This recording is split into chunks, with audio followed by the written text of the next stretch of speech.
Assalamualaikum warahmatullahi wabarakatuh. Selamat siang. Terima kasih atas kesempatannya, Bapak Ibu sekalian. Di sini saya akan menjelaskan sedikit tentang Systemic Functional Linguistics. Nah, pertama kali sebelum kita membahas apa itu Systemic Functional Linguistics dan Systemic Functional atau Systemic Functional Grammar, kita perlu tahu apakah itu formal grammar dan apakah itu functional grammar. Jadi selama ini yang kita tahu adalah grammar. Kita belajar tentang structure, jadi bagaimana berbahasa dengan tata bahasa yang benar, yang baku. Jadi bagaimana struktur bahasa itu harus sesuai.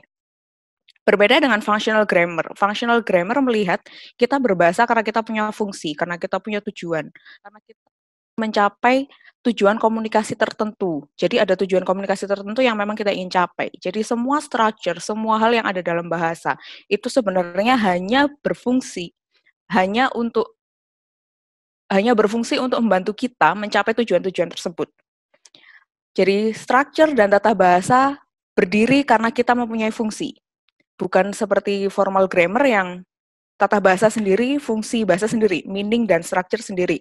Tidak, tapi kalau functional grammar mereka itu saling co-jointly together. Jadi fungsi berbahasa hanya bisa dicapai ketika kita benar-benar melakukan berbahasa yang sesuai yang kita mau. Mulai dari pilihan kata, tata letak, dan segala macam itu hanya bisa berfungsi dengan baik dan tujuan kita tercapai hanya dengan fungsi tersebut. Lalu setelah itu, di situ Halide melihat bahwa bahasa itu berarti ada dua hal yang paling penting. Yang pertama sistem, yang kedua function. Jadi bahasa dibentuk bisa jadi system of article, system of indefiniteness. Jadi ada beberapa sistem yang membangun bahasa tersebut dan juga ada fungsi. Hanya sekali lagi bahasa hanya digunakan karena itu mempunyai fungsi. Karena kita mau memfungsikan bahasa sesuai yang kita mau. Makanya disebut systemic functional grammar, systemic functional linguistic. Di sini saya lebih suka menyebut systemic functional grammar daripada systemic functional linguistic. Nanti akan saya jelaskan mengapa. Nah, mengapa systemic functional grammar atau systemic functional linguistic bisa memberikan alat, bisa menjadi sebagai alat bagaimana kita melihat dari grammar through konteks, dari grammar ke konteks. Makanya itu kenapa saya lebih suka bilang systemic functional grammar. Karena memang acuannya sebenarnya adalah grammar dari tata letak. Nah, systemic functional grammar ini percaya sebenarnya ketika kita berbahasa, kita membentuk 3 meaning. Yang pertama adalah meaning ideational, kedua meaning interpersonal, yang ketiga adalah meaning textual. Nah, meaning ideational ini adalah bagaimana cara si penutur untuk mengkonstru reality, membangun membangun realitas sesuai dengan experience yang dia dapat. Jadi sesuai dengan sharing knowledge dari dunia, dari semua tindak tanduk dia yang dia dapat. Jadi dia membangun realitas melalui bahasa sesuai dengan yang dia terima. Yang kedua, interpersonal. Interpersonal meaning ini menjelaskan dan menggambarkan atau merefleksikan bagaimana hubungan sosial antara satu penutur dengan penutur yang lain. Jadi interpersonal lebih ke social relationship, hubungannya, bagaimana apakah mereka dekat, apakah mereka jauh, apakah mereka mempunyai hubungan-hubungan sosial yang saling berkaitan atau tidak. Yang ketiga, tekstual. Tekstual itu kita lebih ke ketika kita berbahasa, ada satu fokus dari teks kita yang ingin kita sampaikan, ada satu logik yang ingin kita sampaikan, ada satu pesan yang ingin kita sampaikan, ada satu topik yang ingin kita bahas, dan ada pesan-pesan yang mengikuti dari topik itu. Itu yang dimau oleh systemic functional grammar. Di additional meaning dibentuk dari adanya 3 hal yang saling bersubstitusi. Yang pertama agent, yang kedua proses, dan circumstance. Jadi kalau di formal grammar kita tahu yang namanya subject, verb, object. Jadi ada subject, ada verb, ada object. Kalau di sini kita lihatnya agent, proses, dan circumstance. Mengapa istilahnya menjadi agent, proses, dan circumstance?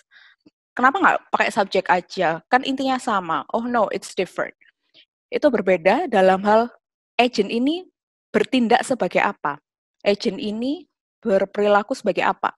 Agent ini mempunyai tujuan apa? Jadi untuk yang misalnya prosesnya material, maka agentnya bisa jadi actor dan ada goal-nya. Yang behavioral, ada behavior, ada range. Mental, ada sensor sama phenomenon. Yang keempat verbal, ada sayer sama target. Bisa juga ada receiver. Sorry. Yang kelima ada identifying, itu ada token and value. Yang keenam attribute, ada carrier dan attribute. Yang ketujuh ada existential, yaitu existence. Yang kedelapan meteorological. Meteorological ini sangat jarang dipakai. Jadi lebih ke melihat dia berfungsi sebagai apa. Kita nggak sembarangan bilang semuanya adalah subjek, semuanya adalah verb, kata kerja. Tapi kita melihat dia itu sebagai apa. Agentnya itu bertindak sebagai apa. Prosesnya itu dia ngapain, apa dia material, apa dia behavioral, bagaimana impact yang diberikan, apakah direct atau indirect. Kalau indirect berarti maksudnya apa? Kalau dia cuma sensing berarti bagaimana? Kalau dia hanya mengatakan reset, misalnya reset atau mengatakan kembali dari perkataan beberapa orang, berarti dia berfungsinya sebagai apa.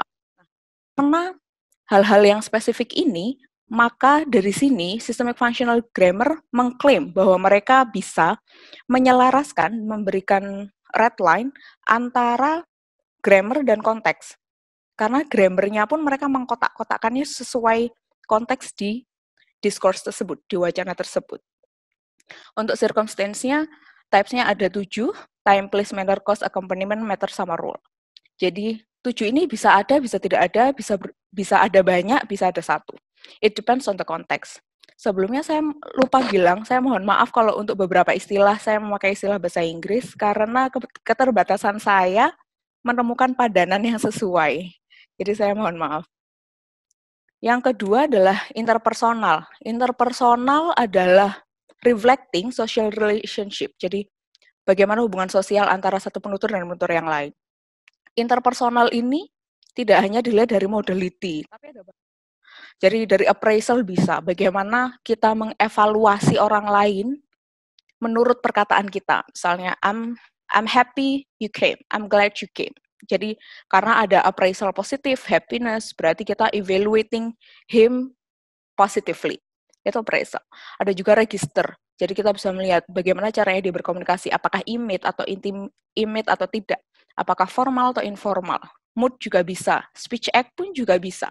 Jadi misalnya kita lihat siapa yang lebih banyak memberi deklaratif, siapa yang lebih banyak menyuruh, siapa yang lebih banyak berkata iya, siapa yang lebih banyak bertanya. Jadi itu bisa kita lihat juga dari speech act.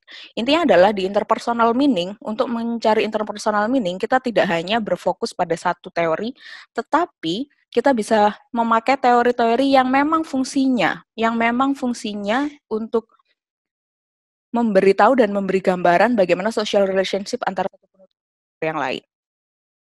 Yang ketiga, textual. Textual bisa diketahui dari theme rim teks tersebut dan juga dari cohesion atau coherence-nya. Jadi, apakah teksnya itu sudah kohesif, apakah teksnya itu sudah coherence, bagaimana theme rim-nya, manakah yang akan dibahas, manakah yang akan mana topiknya dan mana yang akan dibahas, itu theme and rim. Nah, ini adalah example-nya, ini ongoing research saya.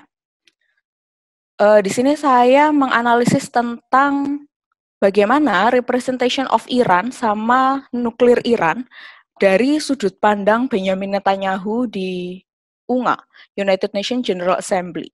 Jadi saya mau lihat bagaimana sih Benjamin ini melihat Iran dan nuklirnya dari kacamata dia, dari kacamata si Benjamin ini, dari kacamata si oposisi. Nah, di sini kita lihat excerpt-nya adalah today our hope for future challenged by a nuclear armed Iran that seeks our destruction. Nah, di situ dilihat, diklasifikasikan, di sini aktornya yang ingin dibahas sama Benjamin adalah nuclear armed Iran, material prosesnya challenge and seek, dan dia punya goal-nya adalah challenge apa, yaitu challenge our hope dan seeks our destruction. Circumstances-nya ada di future. Nah, di sini kita bisa lihat, untuk material proses, jadi proses-proses yang punya direct impact, yang jelas dia mau ngapain, materially, itu masuknya ke material proses. Dan ada goal-nya. Berarti dia mau challenge apa nih? Challenge or hope. Aktornya siapa? Nuclear armed Iran. Berarti nuclear armed Iran ini bisa do something to the goal in our circumstances. Nah, do something-nya itu apa? Material proses ini, challenge dan seeks. Nah, ini yang additional meaning, yang di tabelnya yang di additional meaning. Yang bawah, itu adalah sampai today or hope for the future, itu adalah theme-nya, and the rest of the excerpt is the rim. Sisanya adalah rimnya. Di sini, selain saya cari theme dan rimnya, saya juga melihat appraisalnya. Di sini saya pakai appraisal, karena modality-nya nggak begitu banyak, tapi saya butuh evaluation yang sangat kompleks untuk benar-benar tahu bagaimana sih representasinya ini menurut kacamata Benjamin, sehingga saya lebih memilih pakai appraisal. Nah, di theme ini berarti topik yang mau dia bahas adalah our hope for the future. Jadi dia mau ngebahas tentang gimana kita di masa depan, bagaimana kehidupan kita di masa depan. Itu yang mau dibahas sama Benjamin. Kenapa kita di masa depan? Kita di masa depan is challenge. Kita di masa depan mungkin tidak aman karena ada nuclear arm Iran yang mau menghancurkan kita semua. Nah, di situ bisa dilihat appraisalnya adalah minus effect, unhappiness, minus effect, and insecurity. Jadi ini adalah salah satu contoh kalau misalnya kita mau melakukan analisis memakai SFL. Jadi apakah SFL itu bisa kita lakukan satu persatu? Misalnya, saya mau additional meaning aja, saya mau interpersonal meaning, saya mau textual meaning. Bisa saja, tetapi ketika kita mau melakukan analisis SFL, jangan lupa bahwa seperti yang saya bilang tadi, bahwa bahasa mempunyai 3 meaning, 3 metafunction. Jadi menurut Halide mempunyai 3 metafunction itu. Jadi satu kata pun, satu kalimat, satu excerpt pun sebenarnya mengandung 3 meaning tersebut, tidak hanya satu. Mereka tidak saling substitusi ya, tapi mereka saling conjointly together. Jadi ya itu semua ada di salah satu excerpt, di salah satu discourse, di salah satu bahasa yang kita pakai. Nah, sekarang masuk ke CDA, Critical Discourse Analysis, analisis wacana kritis. Mengapa SFG ini sangat sering digunakan sebagai alat untuk analisis wacana kritis? Nah, sebelum kita masuk, kita lihat dulu konsepnya discourse, konsep wacana. Jadi, menurut Halide dan Fairclough, discourse itu adalah language, text, and any social features. Jadi, semua hal yang ada di discourse itu, ya 3 itu. Jadi nggak cuma tentang language-nya teksnya atau social features-nya tidak, tapi semuanya. Artinya bahasa, teks, power, ideologi, dan segala macam conventions dan social norms dan aturan-aturan yang lain itu adalah discourse. Jadi satu di discourse. Jadi discourse itu kayak mangkok yang semuanya ada masuk di situ. Nah, di discourse tersebut ketika kita berbahasa, kita berkomunikasi, ternyata ada yang namanya power struggle. Power struggle berarti ada pihak yang powerful, ada yang pihak yang powerless. Kenapa harus ada pihak yang powerful sama powerless? Karena ternyata ketika kita berbahasa ada yang namanya social order. Social order itu aturan-aturan yang berlaku di sebuah wacana agar bisa mencapai tujuan berbahasa tersebut. Misalnya ketika kita ada di masjid, mengikuti sebuah pengajian. Nah, di situ ada yang powerful partisipannya adalah si ustadznya ini, dan kita sebagai jamaah si powerless. Nah, ada beberapa social order yang harus kita patuhi, ada beberapa aturan-aturan yang kita patuhi. Misalnya, kita nggak boleh langsung, Pak Ustadz nanya dong, memakai bahasa yang informal. Itu akan dianggap sebagai mannerless atau tidak sopan. Atau misalnya kita langsung tiba-tiba maju ke depan, lalu Pak, saya boleh ngomong duluan. Nah, itu nggak boleh. Jadi ada beberapa social order, aturan-aturan yang sudah kita setujui tanpa adanya perlawanan. Karena kita ada di discourse tersebut, karena kita ada di wacana tersebut. Jadi kita tidak tidak struggling, kita tidak menolak. Being powerless itu kita tidak menolak gitu. Nah, power struggle ini ada ketika si pihak powerless menyadari dia powerless dan pihak yang lain adalah powerful. Makanya ketika dia menyadari dia powerless, ada yang namanya maintaining sama opposing social constraint and social order. Jadi ada beberapa hal yang dia mau maintain atau dia mau oppose atau dia mau ya sudahlah nggak usah aja. Saya kasih lagi contoh misalnya komunikasi antara orang tua dan anak. Orang tua dan anak selalu menempatkan orang tua di pihak powerful dan anak di pihak powerless. Yang lebih banyak ngomong orang tua, yang lebih banyak mendengar anak. Anak harus mengerti, harus mendengarkan apa yang dimau orang tua. Nah, ketika si anak ini menyadari bahwa dia ada di pihak yang powerless, ini nggak bisa nih kayak gini terus. Aku nggak bisa nih kayak gini terus. I have my own words, I have my own destiny, I want something that benefits me, misalnya kayak gitu. Saya mau hal yang benefits me, yang memberikan benefit buat saya, ini nggak benefit buat saya, karena apa yang dimau orang tua saya nggak sesuai sama yang saya mau, nggak ideal sama kondisi sekolah saya, nggak ideal sama lingkungan teman-teman saya. Nah, ketika dia sadar dia powerless, dan dia mau oppose, itulah yang namanya power struggle. Jadi dengan dia membantah misalnya. Nah, itu adalah bentuk power struggle. Dia sadar dia powerless dan dia mau oppose. Jadi sesimpel itu, ketika ada pihak yang powerless mau seperti itu, berarti ada power struggle di situ. Sudah mulai ada power struggle di situ. Mulai ada beberapa ideologi yang ditepis. Mulai ada beberapa belief yang tidak mau lagi diyakini. Lalu selanjutnya, nah menurut Fairclough, ada di titik mana sih sebenarnya analisis kita ini kritikal? Karena tadi discourse itu adalah semua hal yang ada di mangkok tersebut, dari social features juga, language juga, teks juga, berarti ideologi power dan juga semuanya. Menurut Fairclough, kita di titik analisis yang kritikal, analisis kita itu kritis, kita bisa menemukan social wrong. Jadi ketika ada social wrong atau ketika ada yang sudah tidak adil, unfairness. Jadi seharusnya kondisi sosial itu seperti ini dengan kondisi yang ideal, tapi itu tidak ideal dan ada social wrong-nya. Nah, karena ada social wrong-nya, makanya we have to do the analysis yang kritikal. Sehingga menurut saya pribadi, akhirnya ini menumbuhkan pemikiran saya pribadi, tapi mohon dikoreksi jika saya salah. Menurut saya, jika kita melakukan analisis wacana hanya sampai siapa yang powerful, siapa yang powerless, itu bukan kritikal. Karena apa? Karena ketika kita belajar sosiolinguistik misalnya, sosiolinguistik saat yang kemarin sesi linguistik yang pertama, membahas misalnya di bandara, imperative but polite, itu kan sudah jelas, berarti sebenarnya sudah ada power di situ. Atau misalnya di materinya Mas Nang, waktu pragmatik. Ketika mengomongkan pragmatik, ada yang namanya power distance relation, ada PDR. Jadi sudah ada powernya siapa, distance-nya siapa, relation-nya siapa.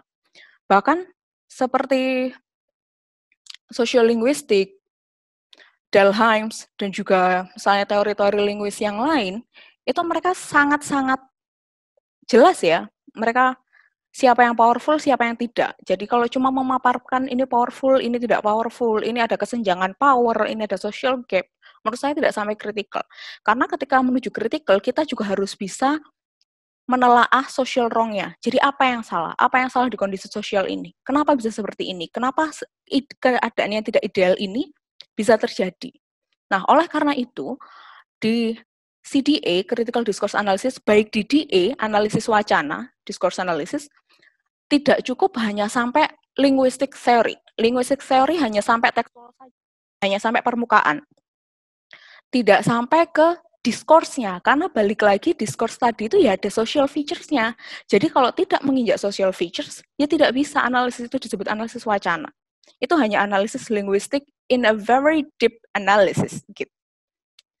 Nah, kenapa SFG ini sangat bersinergi dengan CDA? Menurut klaimnya si Fairclough, karena SFG ini juga menyediakan 3 step of analysis yang sangat cocok dengan CDA. Yang pertama adalah description level. Jadi di level teks. Di level teks itu kita melihat dia pakainya agent-nya siapa, registernya apa, mood-nya bagaimana, theme-nya apa, rim-nya apa. Jadi description level ada di level systemic functional linguistic tadi. Step 2 adalah di discursive level. Nah, discursive level ini mengacu pada apa-apa yang mungkin ada di social production sama interpretation. Ketika kita berbahasa, kita pasti punya alasan kenapa kita berbahasa seperti itu. Dan kita bahasakan dan diinterpretasikan sama penutur yang lain. Jadi misalnya saat ini saya pakai bahasanya misalnya saya memakai bahasa formal. Nah, kenapa saya pakai bahasa formal? Karena di social production saya, di otak saya, ketika mengikuti sebuah webinar, seminar, atau forum-forum resmi, saya harus memakai bahasa yang formal. Ketika itu tidak formal, berarti tidak sesuai dengan social orders-nya discourse tersebut. Nah, Ketika social production ini saya gunakan dan diinterpretasi dan diterima oleh para penutur yang lain yang ada di discourse tersebut dan di-reproduce lagi, berarti kita sedang maintaining social orders yang ada. Jadi discursive level ini menjelaskan kemungkinan-kemungkinan mengapa penuturan itu diproduksi seperti itu dan diinterpretasi seperti itu. Yang ketiga, explanation level, yaitu tentang socio-historical. Ini lebih mendalam lagi, lebih ke konteksnya, bagaimana bisa seperti itu. Jadi, kenapa saya seperti itu? Kenapa saya berbicara bahasa formal hanya simply karena saya mengikuti 1-2 seminar? Bagaimana sih socio-historical saya? Oh, ternyata saya seorangnya seperti ini. Jadi, itu perlu di explanation level. Saya akan memberikan contoh. Contoh ini juga ongoing research saya. Nah, dari saya tadi analisis tentang Iran sama nuklir Iran tadi, saya ngelihat sepertinya ideational prosesnya itu denotes the power strata. Jadi dari ideational proses kita bisa melihat siapa yang powerful, siapa yang tidak. Simply di situ. Jadi textual level reflecting power strata. Textual level di level tekstual itu menggambarkan tingkatan power, tingkatan siapa yang powerful, siapa yang tidak. Gimana bisa? Karena kita memakai,